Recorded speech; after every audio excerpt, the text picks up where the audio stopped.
kadang-kadang kalau orang tua zaman dulu anaknya mau jadi seniman suka kok milih jadi seniman sih? Gimana ntar kehidupan kamu? Ada yang seperti itu. Ya cuma saya berpikir begini loh ya. Yang namanya pendidikan itu walaupun kita mau ngambil profesi apapun itu perlu. Ya misalnya seorang yang profesinya hanya misalnya sebagai seorang clerk biasa. Tapi kalau dia punya pendidikan cukup baik, itu punya satu kelebihan ya. Dan demikian juga dalam bidang hiburan ini.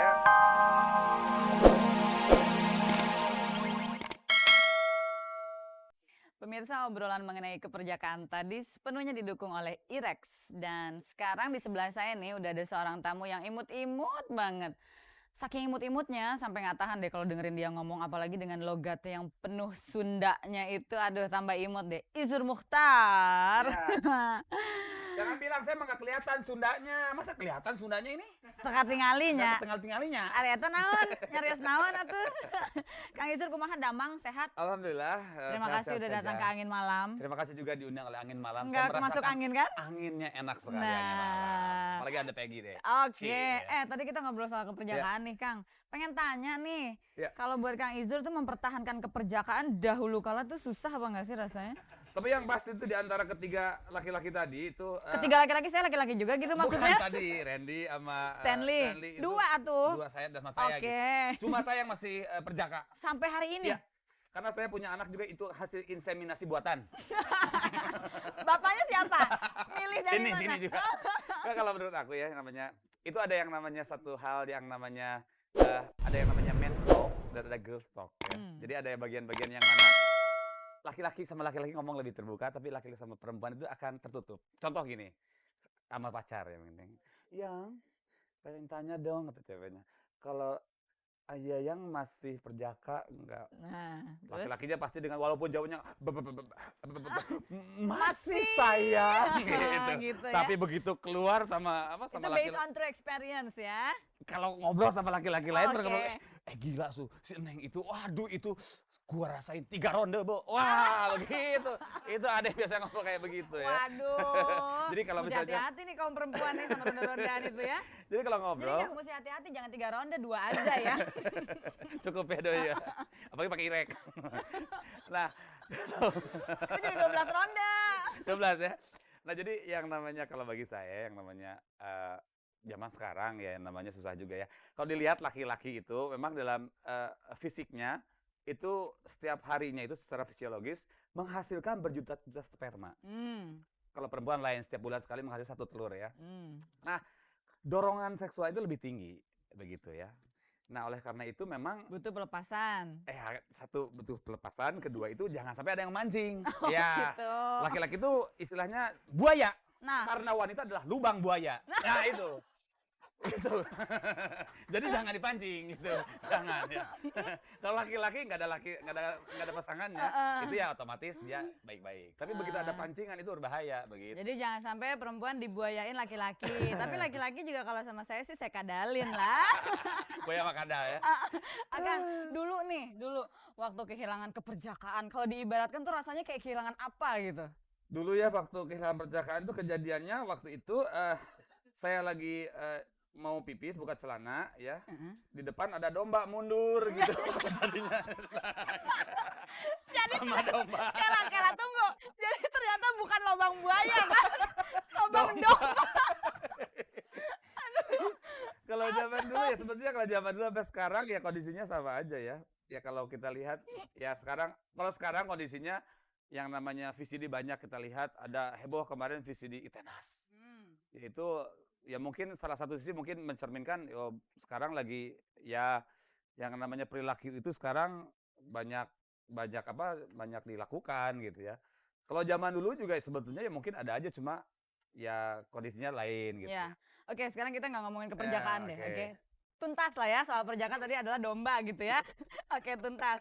Nah, sekarang aku mau tanya nih sama Akang, kenapa sih memilih karir di dunia entertainment? Padahal katanya Akang datang dari latar belakang keluarga yang well educated gitu. Tapi kok pilih karir di dunia entertainment? Ya oke. Tapi sebetulnya kalau kita lihat ya bukan berarti dunia entertainment tidak well educated ya.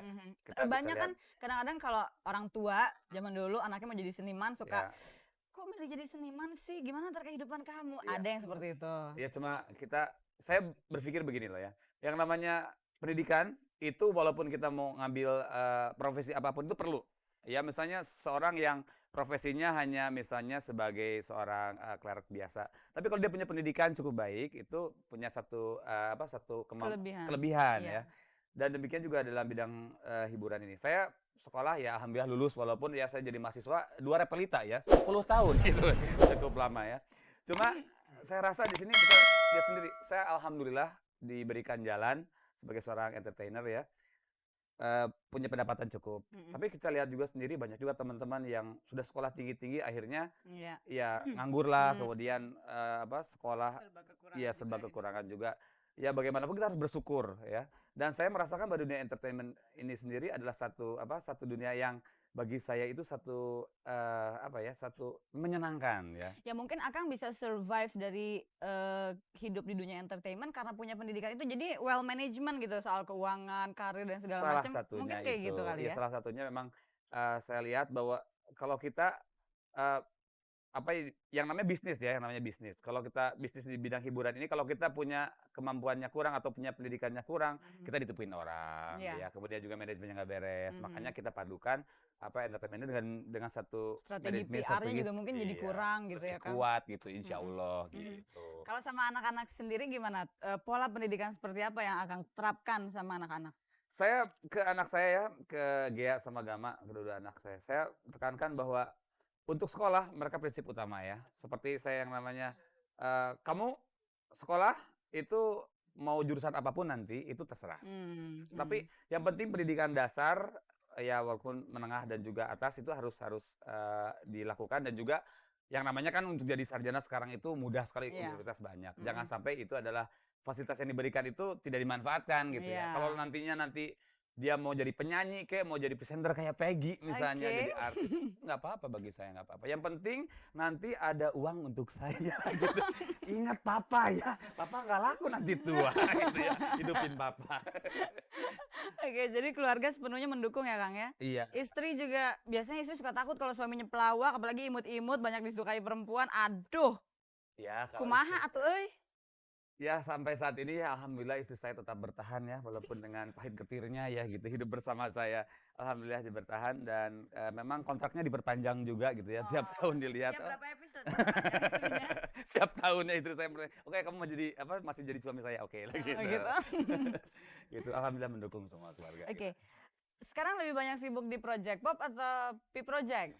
Kalau saya di manajemen ya, manajemen project, kebetulan saya ditunjuk oleh teman-teman, "Kamu jadi direkturnya deh," gitu. Hebat euy. Ya, ya istilahnya sebetulnya direktur di situ adalah hanya satu predikat aja. Intinya sih sama aja, saya pesuruh juga di situ gitu ya. Kerja lah ya. Teman-teman kan cuma hanya salah satu pemimpin aja. Mhm. Nah, kalau project pop itu sendiri adalah satu buah produk yang dihasilkan oleh P-Project. P-project. Gitu. Tapi katanya sekarang project pop yang lebih difokuskan gitu. Apa karena anak-anak P-project udah banyak yang pada kawin, berkeluarga, jadi ya udahlah masing-masing aja gitu. Project pop itu karena mereka masih seger. Kebanyakan dari mereka itu masih perjaka gitu ya. Oke. Kalau project Nanti kita undang Kang Angin malam ya untuk dites Kalau keperjakaannya. Project P itu sudah basi istilahnya. Kalau istilahnya sudah busuk menggantung ya. Sudah Belum ya jatuh ke tanah? belum jatuh ke Oke. tanah itu yang namanya. Jadi kenapa? Jadi begitu alasannya karena P-project udah berkeluarga dan lain sebagainya Enggak jadi juga sebetulnya karena memang kita lihat Project Pop itu sedang mencuat ya. Jadi kita push mereka dan untuk teman-teman yang lain kita berikan kesempatan untuk sendiri-sendiri seperti sekarang kita lihat ada yang di acara ini, Iya. acara ini. Kalau untuk grupnya itu Tapi sendiri itu tidak menyalahi aturan dari Oh, enggak. manajemen enggak ya? Memang ada kebebasan itu ada ya, Kang ya? Dari dulu saya sudah tegaskan silahkan kalian mau bikin satu kreativitas silahkan. Bikin apapun sesuai dengan talenta. Yang penting begitu muncul orang sudah tahu oh ini anak-anak Project P. Oke. Akang atur nuhun, terima kasih nih udah ngobrol Alhamdulillah. di sini. Diminum. Ayo silakan. Ayo diminum. Tahu kan mau disuruh nyanyi, makanya minum dulu. Nyanyi. Dimakan ini bunganya dari tadi. Mbak Wit suruh nyanyi ya Mbak Wit ya. Ayo cepet nyanyi dong buat kita. Karena kan juga suka nulis lagu bukan? Saya nulis lagu, tapi sebenarnya suara saya bagus, tapi lebih bagus saya diem gitu. Lebih bagus nulis gitu ya. Sok Gitu atau ya. nyanyi sekarang buat kita. Atur nuhun. Malam kian kelam, Berja ke ujung hari, ku masih di sini di remang bayangmu kasih. Kenapa dengan air mata? Ku coba mengerti apa yang sedang terjadi. Ku harus sadari Jemur. arti perjalanan ini, kisah cintaku. Aduh. Terima kasih banyak Akang. Salah. Nah, Enggak, mestinya kasih tisunya ke aku. ke Aku kamu yang ya, berdarah-darah dengan lagunya. Atur nuhun ya Kang ya. Terima Oke, kasih sekali sama-sama. lagi. Dan Oke. pemirsa jangan kemana-mana karena sebentar lagi Anda akan kembali dihibur oleh Harvey Maleholo. Pemirsa, 60 menit berlalu dengan cepat sekali. Apalagi kalau didampingi oleh pria-pria tampan dan berprestasi seperti mereka ini. At least malam ini saya merasa bahwa saya adalah perawan karena semuanya perjaka ya. Saya juga ingin mengucapkan terima kasih kepada Anda semua atas kebersamaannya dengan Angin Malam selama ini. Mudah-mudahan setiap malam minggu kami masih akan selalu bisa menghibur Anda sekaligus memberikan masukan-masukan yang cukup berarti dalam hidup Anda sehingga Anda semakin siap untuk tetap menjadi orang yang berprestasi menghadapi hidup ini.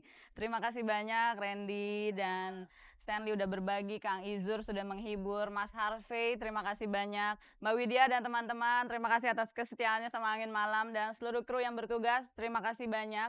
Saya juga ingin mengucapkan terima kasih kepada Hotel Indonesia, terima kasih kepada Elite Geraha Cipta atas desain interiornya yang indah ini, dan terima kasih banyak atas kerjasamanya yang berkesinambungan kepada Irex Minuman Khusus Pria Dewasa. Peggy Melati Sukma undur diri, kita jumpa lagi minggu depan. Selamat pagi.